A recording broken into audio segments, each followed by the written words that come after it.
રાધે રાધે, જય સિયારામ. આપણે ચરિત્ર ચાલી રહ્યું છે હરિસેવકજીનું.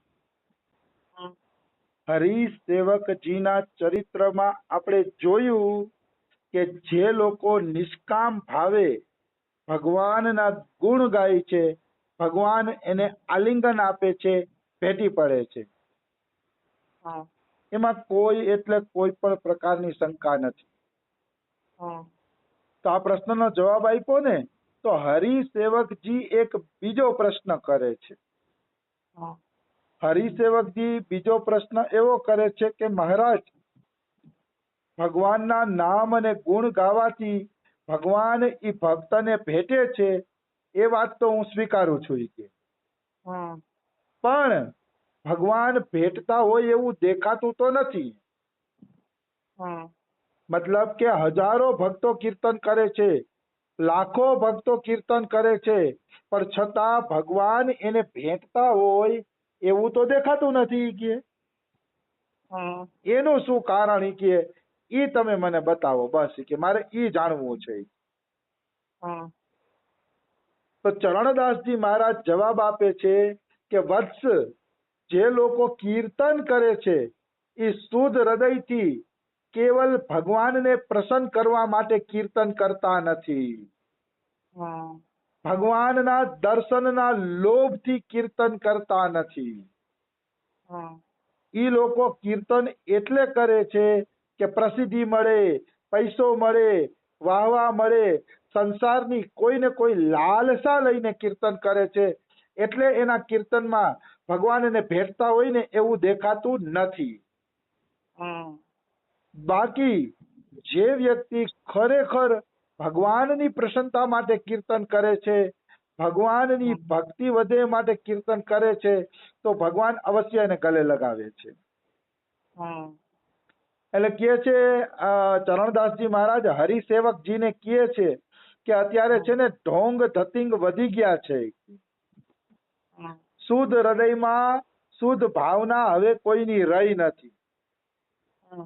નહીતર કીર્તન દ્વારા જેટલા ઝડપથી ભગવાન પ્રસન્ન થાય છે એટલા કોઈ પણ સાધનથી પ્રસન્ન થતા નથી. કલી કરમ ન ધર્મ ન વિવેકુ, રામ નામ અવલંબન એકુ. કલયુગની અંદર કરમ ધર્મ એકેયથી ભગવાન મળતા નથી. ભગવાન મળે છે તો રામ નામના અવલંબનથી મળે છે. રામ નામના અવલંબન એટલે રામ નામનો આધાર રાખો, એનાથી તમને ઝડપથી ભગવાન મળી જશે. એટલે કળિયુગની અંદર ભગવાન સસ્તા છે, કેવલ ભગવાનના નામ જપથી ભગવાન મળી જશે, કીર્તનથી કથાથી ભગવાન મળી જશે. બસ તમારો પ્રયત્ન સાચો હોવો જોઈએ, તમારો ભાવ સાચો હોવો જોઈએ, તો વાંધો આવતો નથી. હરિસેવકજીએ ચરણદાસજીને બે જ પ્રશ્ન કર્યા. જોજો, ધ્યાન દેવા જેવી વાત છે. હરિસેવકજીએ ચરણદાસજી મહારાજને બે પ્રશ્ન કર્યા કે કીર્તનથી ભગવાન ગલે લગાવે? ચરણદાસજી કે હા. અને બીજો પ્રશ્ન કર્યો કે બધાય કીર્તન કરે છે તો ગલે લગાવતા દેખાતું નથી, એનું કારણ શું? તો કે ઈ છે ને પૈસા ને પ્રસિદ્ધિ માટે કીર્તન કરે છે, એટલે ગલે લગાવતા નથી. બે પ્રશ્નમાં તેના બધાય શંકાના સમાધાન થઈ ગયા. ત્રીજો પ્રશ્ન ન કર્યો અને ચરણદાસજી મહારાજના શિષ્ય બની ગયા. જુઓ, અહીંયા ધ્યાન દેવા જેવી વાત એ છે કે સંતને પ્રશ્ન કરો, જરૂર કરો, પણ ખાલી કુતૂહલ માટે કે જનરલ નોલેજ વધે એટલા માટે એમ નહીં. પ્રશ્ન એવી રીતે કરો કે સંત જે જવાબ આપે ને એ વાતને જીવનમાં ઉતારવાની ઈચ્છા થઈ જાય. ઘણા લોકો પ્રશ્ન કરતા હોય, પણ કેવી રીતે પ્રશ્ન કરતા હોય છે? ખાલી કૌતૂહલ વૃત્તિથી, જાણવાની જગ્યાથી કે આમાંથી શું જવાબ મળે છે, એમ નહીં.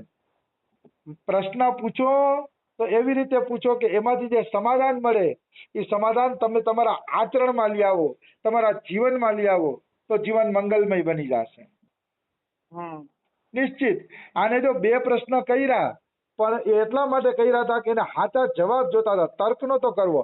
સાચા જવાબ મળી ગયા એટલે ગુરુ બનાવી લીધા. એમ પોતે ચેલા બની ગયા. સ્વામી વિવેકાનંદની પણ આ જ દશા હતી. રામકૃષ્ણ પરમહંસ પ્રશ્ન બહુ પૂછતા. અરે રામકૃષ્ણ પરમહંસને એક પ્રશ્ન તો એમ જ પૂછે છે, તમે ભગવાનને જોયા?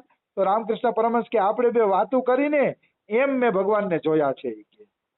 હમ તો વિવેકાનંદને વળી એમ થયું કે આને તો વાયુ જેવું આવી જાય છે ને કંઈક રોવે છે ને હસે છે ને કીર્તનમાં, આને હું ભગવાન મળ્યા હશે? વિવેકાનંદને શંકા હતી. પણ રામકૃષ્ણ પરમહંસે કીધું તું કે બેટા તું અહીંનો જ જીવ છો, તું પાછો અહીંયા જ આવી છે. હમ અને વિવેકાનંદ અહીંયા આવ્યા. મારો કહેવાનો ભાવ છે, વિવેકાનંદમાં પ્રશ્ન જવાબની પદ્ધતિ હતી, થોડીક તર્ક બુદ્ધિ હતી, પણ એ તર્ક બુદ્ધિ એટલે હતી કે એને નક્કી કર્યું હતું કે મારે એવા સાધુનો સંગ કરવો છે જેને ભગવાન મળી ગયા હોય. તો જો તમારું હેતુ શુદ્ધ હોય ને તો સંતની પરીક્ષા તમે લઈ શકો છો. પણ તમારો હેતુ શુદ્ધ હોવો જોઈએ કે હું જેનો સંગ કરું છું એ મને ભગવાન પાસે પહોંચાડશે કે નહીં. જો એવો શુદ્ધ હેતુ હોય ને તો હું તો કહું છું સંતની પરીક્ષા લઈ શકાય. એને ચેક કરો, જુઓ કે આ બરોબર છે કે નહીં. અને તમારો જ હેતુ શુદ્ધ ન હોય, મને હમણાં એક ભક્ત એમ કહેતા હતા કે રાજેન્દ્ર દાસજી મહારાજ હારે એક વ્યક્તિ એટલે જોડાણા કે એનું પણ નામ થઈ જાય. એનું નામ થયું પણ ખરા, અને અત્યારે ઈ રાજેન્દ્ર દાસજીના મોટા મોટા કામ પણ સંભાળે છે. હું કોઈના નામ નહીં દઉં, એના કામ પણ સંભાળે છે. એટલે એમ મોટો મયડી પણ ખરા જોતી હતી. તો મારો કહેવાનો ભાવ શું છે? કહેવાનો ભાવ છે કે આ રીતે સંતો હારે નહીં જોડાવાનું કે પૈસા મળે કે પ્રસિદ્ધિ મળે કે એમ નહીં. સંત હારે એટલે જોડાવાનું કે આ સંતની વાણી દ્વારા હું ભગવત પ્રાપ્તિ કરી લઉં. આ સંતની વાતોને જીવનમાં ઉતારીને હું ભગવત પ્રાપ્તિ કરી લઉં. એવા ભાવથી પ્રશ્ન કરો, પરીક્ષા કરો તો કઈ વાંધો નથી. બાકી ફાલતુ તમે પરીક્ષા કરો તો આમાં કઈ મળતું નથી. કારણ કે જે આધ્યાત્મિક માર્ગ અંતે તો શ્રદ્ધાનો માર્ગ છે. શ્રદ્ધા વગર આમાં કઈ મળતું નથી. તો તરત જ એને ચરણદાસજી મહારાજ પાસે દીક્ષા લઈ લીધી. કારણ કે એને બે પ્રશ્નના જવાબ સાચા મળી ગયા. હવે ચરણદાસજી મહારાજ પાસે હરિસેવકજી થોડાક દી રહ્યા. થોડાક દી રહીને ભજન કર્યું અને પછી પ્રચાર માટે ચરણદાસજી મહારાજ એને મોકલી દીધા. આશીર્વાદ આપ્યા કે બેટા જા, તું ઘરે ઘરે જઈને ગામ ગામ જઈને પ્રચાર કર.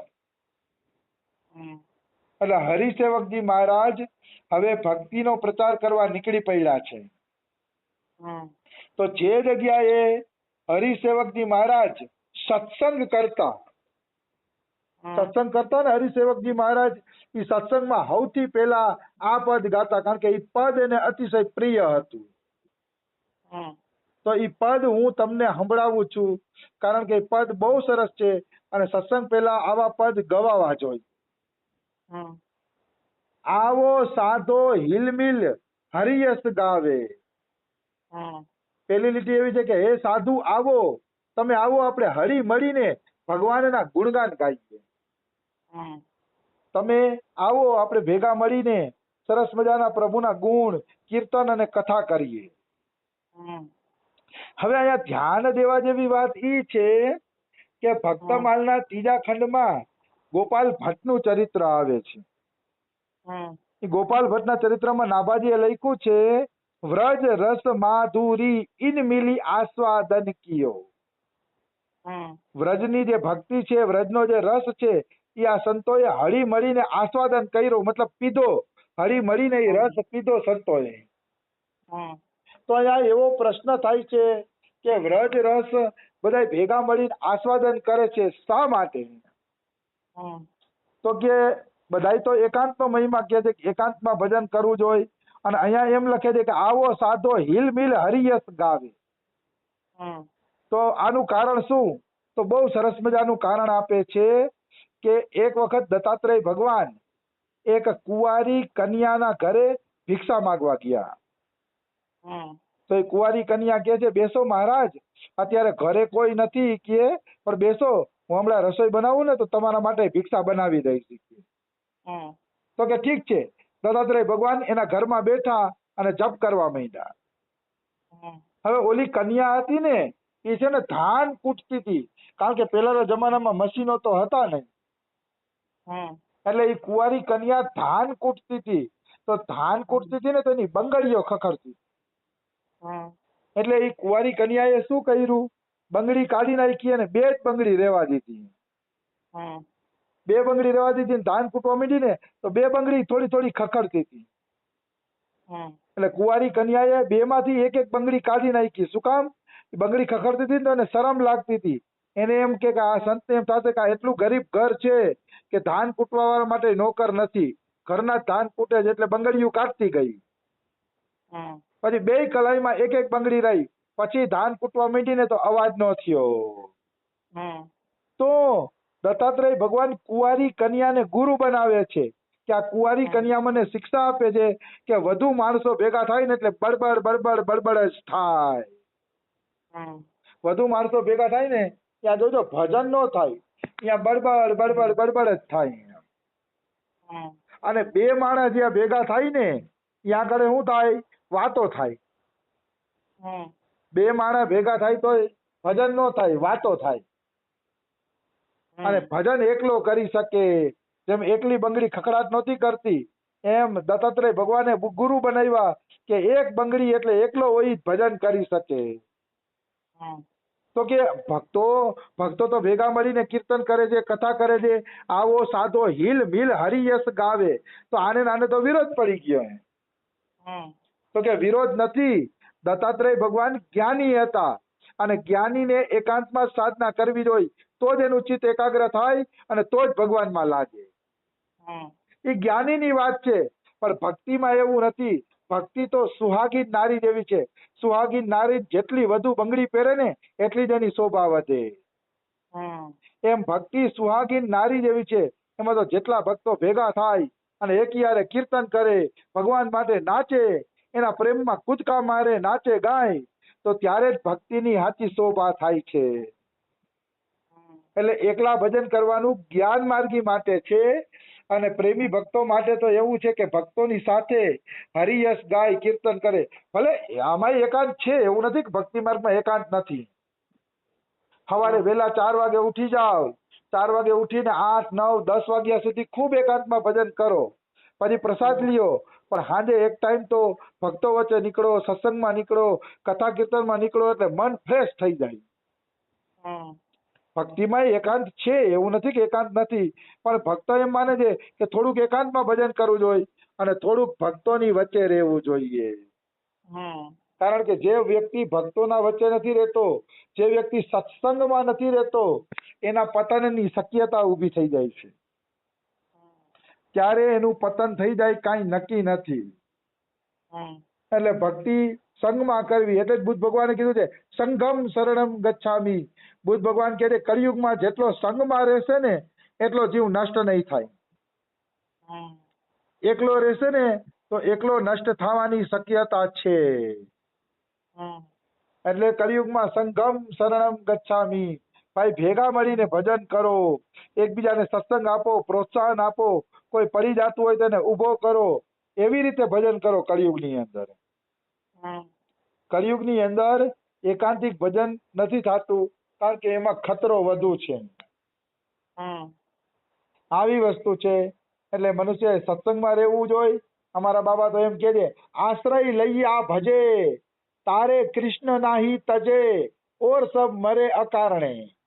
મતલબ જે આશ્રય લઈને ભજન કરશે એને કૃષ્ણ ક્યારેય છોડશે નહીં. અને આશ્રય નથી, બધા અકારણમાં મરી જશે. મરી જશે એટલે એનું પતન થઈ જશે. એમાં કોઈ એટલે કોઈ શંકા નથી. એમાં કોઈ એટલે કોઈ શંકા નથી. આવી વસ્તુ છે. એટલે આશ્રય લઈને ભજન કરવું જોઈએ. સંત સદગુરુની વચ્ચે રહેવું જોઈએ. અમારા બાબા તેમ કહે છે કે ગુરુ ધામ પધારી ગયા હોય ને તો ગુરુ જેવા કોઈ ઊંચા મહાપુરુષ હોય ને ઉચ્ચ કોટીના, એના સંગમાં રહીને ભજન કરવું. પણ સ્વતંત્ર તો સાધકે કોઈ દી રહેવું જ નહીં. સંતોના આદેશ નિર્દેશ પ્રમાણે ભજન કરવું. આ પછી ભગવાન મળી જાય પછી આખી અલગ વાત છે. આવી વસ્તુ છે. તો ચરણદાસજી મહારાજનું આ પદ છે ને એ આપણે કાલે પૂરું કરી લેશું. આજે સમય થઈ ગયો છે. રાધે રાધે. જય સિયારામ.